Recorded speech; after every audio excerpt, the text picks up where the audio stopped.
It was supposed to be just another cold night in the hills outside Seattle, wind howling, rain slicing through silence, and a father putting his daughter to sleep inside a mansion wrapped in wealth and loneliness.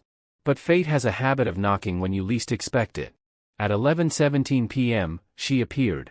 No name. No history. Just a soaking wet girl at his private gate, barefoot, shivering, and hiding something far more dangerous than fear.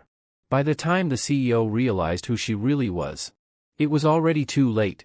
Damian Grayson wasn't a man who entertained surprises.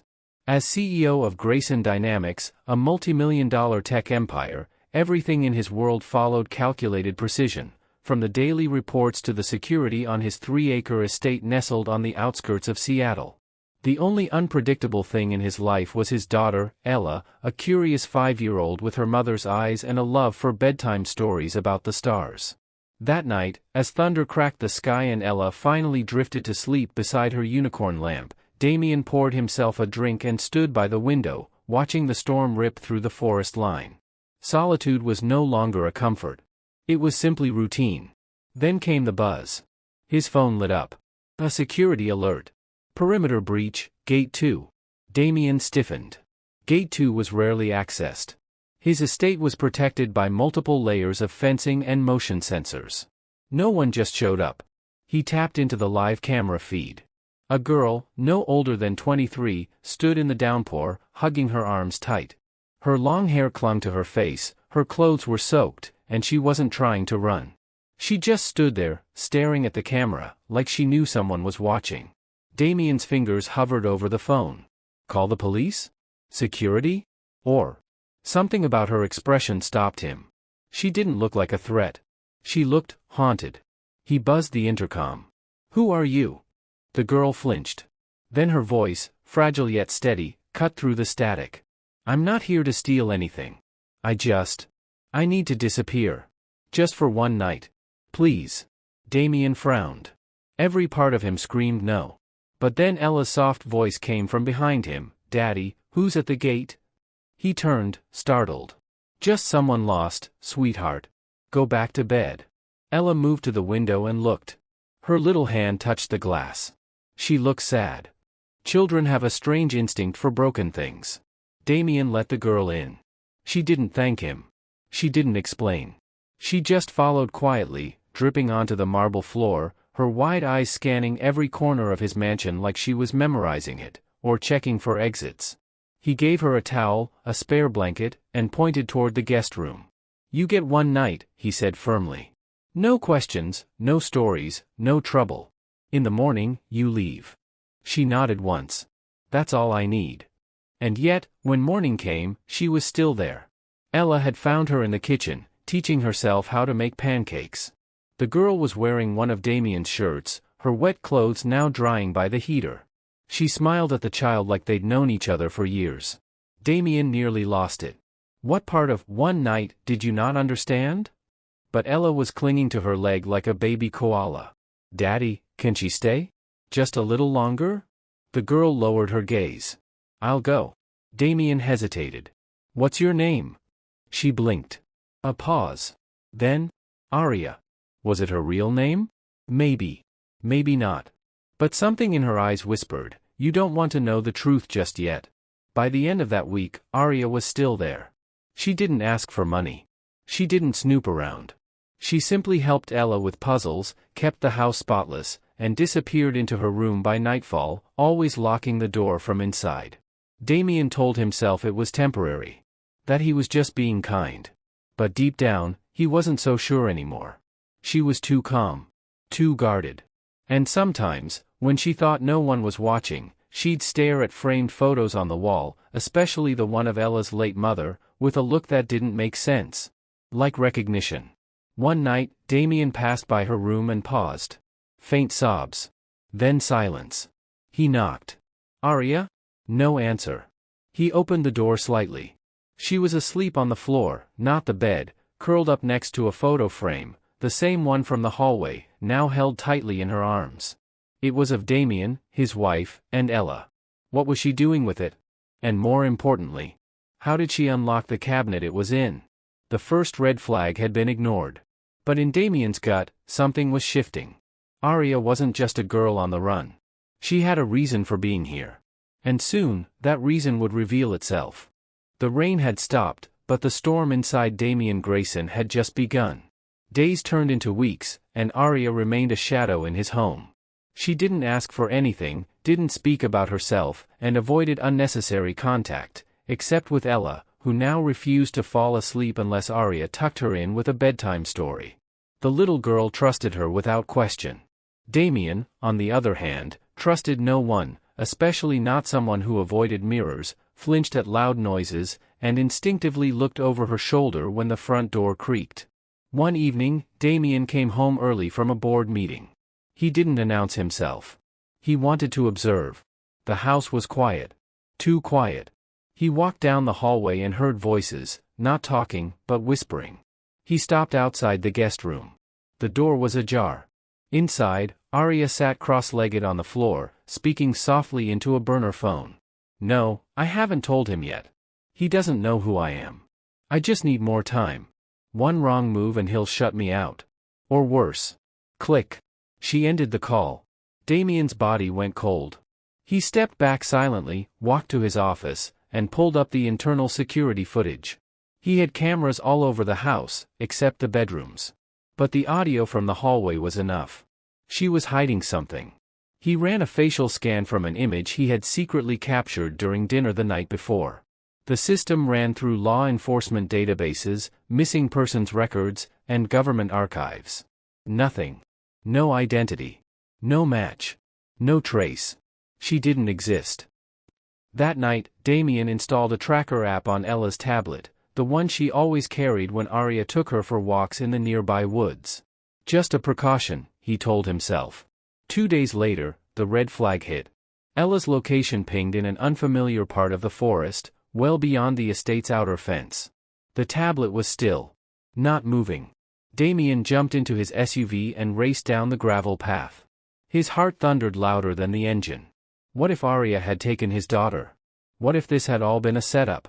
He found them near a broken-down wooden cabin, a place long abandoned since a fire years ago. Ella was sitting on a log, eating trail mix.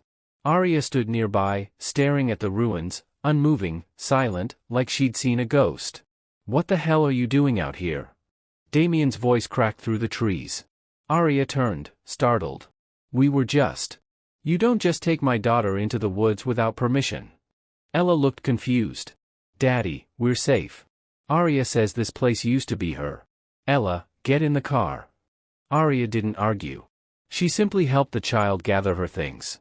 But as she buckled Ella in, Damien noticed something sticking out of Arya's coat pocket, a folded photo, slightly burned at the edges. He snatched it before she could react.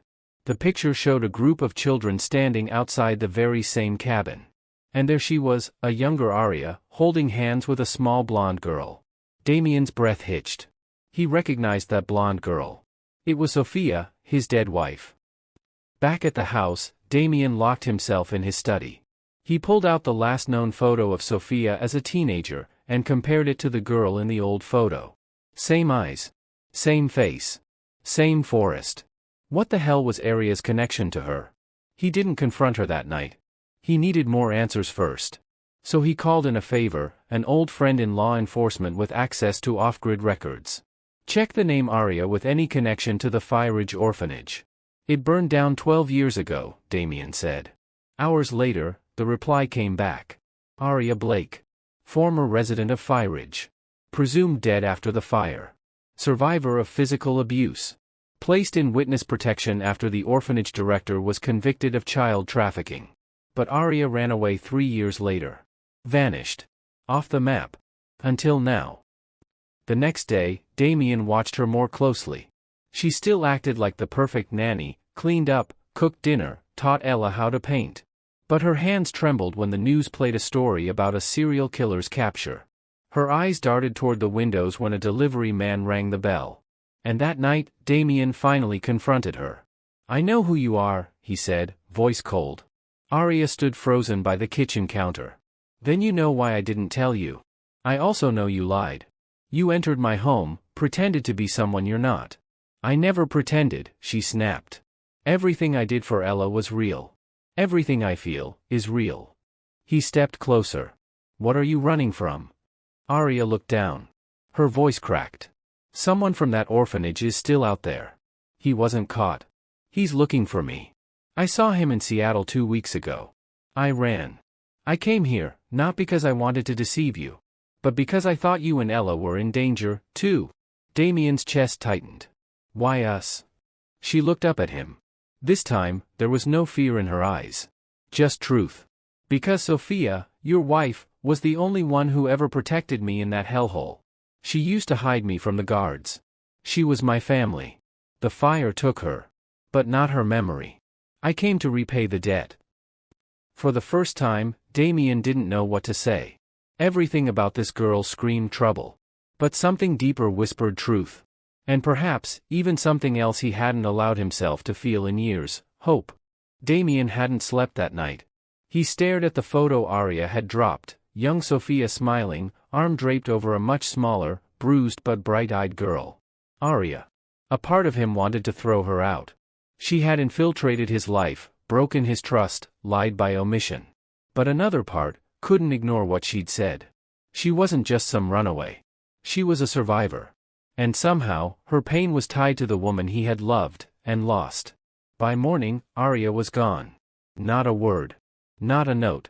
Not a trace. Only Ella's voice echoed through the house, confused and sad. Daddy, where did Arya go? Damien didn't answer. He didn't know. All he knew was that she had disappeared the same way she'd entered, without warning. But this time, he couldn't ignore the ache her absence left behind. 3 days passed. Damien tried to resume life as usual. Meetings. Stock calls. Press interviews. But nothing silenced the haunting image of Arya's face when she told him about Sophia. Her eyes weren't lying. Her fear wasn't fake. And now, more than ever, he needed answers. He contacted his investigator again. I need everything on Ridge, he said. And not just what's public. I want sealed files, suppressed testimonies, names that never made it to court. The next day, a confidential file landed on his desk. Confidential, Ridge Orphanage, Incident Reports. He opened it, breath shallow. Inside were stories far worse than he'd imagined. Children being sold to foreign networks. Staff members covering up abuse. One name recurring over and over, Lance Orvan, the head caretaker. Escaped prosecution. Never found. But then came the twist. Sophia Grayson, age 16, had filed a secret report against Orvan 1 year before the fire. She had listed 4 names as witnesses. One of them, Arya Blake. Damien's pulse froze. His wife had tried to expose the truth. But the system failed her. Now Arya was back, carrying the burden of that failure. That night, Damien walked into his study and opened the drawer where he kept Sophia's journals. He hadn't touched them in years. He flipped through pages filled with poetry, sketches, hopes, and trauma, until he found a name scribbled again and again in the margins. Arya. Arya. Arya saved me, too. She hadn't just been protected by Sophia. She had protected her in return. That was the final push. Damien picked up his coat, locked Ella safely with his most trusted assistant, and drove toward the last ping from Arya's burner phone, traced by the GPS in his home security logs before she vanished. It led to the edge of the industrial district, abandoned warehouses and broken streetlights. Somewhere in the shadows, Arya was hiding. Or being hunted. He found her in a rundown motel. Room 107. The door was unlocked, barely hanging on its hinges. Inside, the room was trashed, signs of a struggle. A shattered lamp. Blood on the wall. His heart dropped. Then, a muffled cough from the bathroom. He rushed in. There she was. Curled on the floor, bruised, weak, but alive. Damien, she whispered, eyes widening in shock. You shouldn't be here. You think I'd let you disappear again? I was protecting you. He knelt beside her. You think I care about your past more than your life? She winced as he helped her sit. He found me. Lance. He said, he'd come for Ella next. Damien's fists clenched. Then we end this. Back at the mansion, Ella ran into Arya's arms like nothing had changed. Damien called his private security team and tightened every layer of protection around them. But he wasn't done. He wanted Lance Orvan found. Tracked. Exposed. Arya hesitated. If you confront him, he'll retaliate. He's not just one man anymore. He has connections. Damien's voice turned sharp. Then I'll burn every connection to the ground. But why? She whispered. You owe me nothing. He stepped closer. His voice softened. I owe Sophia everything. And you've carried her pain alone for too long. Arya blinked. For the first time, her walls cracked. You don't know what I've done to survive. He nodded. And I don't care. You're not alone anymore. Tears welled in her eyes, not from fear, but from the unfamiliar feeling of safety. And maybe, something deeper. Later that night, as she lay in bed recovering, Damien walked into Ella's room. The child was asleep, holding a drawing. It was of Arya, him, and her, all holding hands. A strange warmth swelled in his chest. He had built empires. Closed billion-dollar deals. Lived in glass towers. But somehow, a girl with no last name, a haunted past, and nothing to lose, had made his house feel like home again. And for the first time since Sophia died, he wasn't afraid to feel. The night was darker than usual, the kind of darkness that felt heavy, like it knew something terrible was about to happen.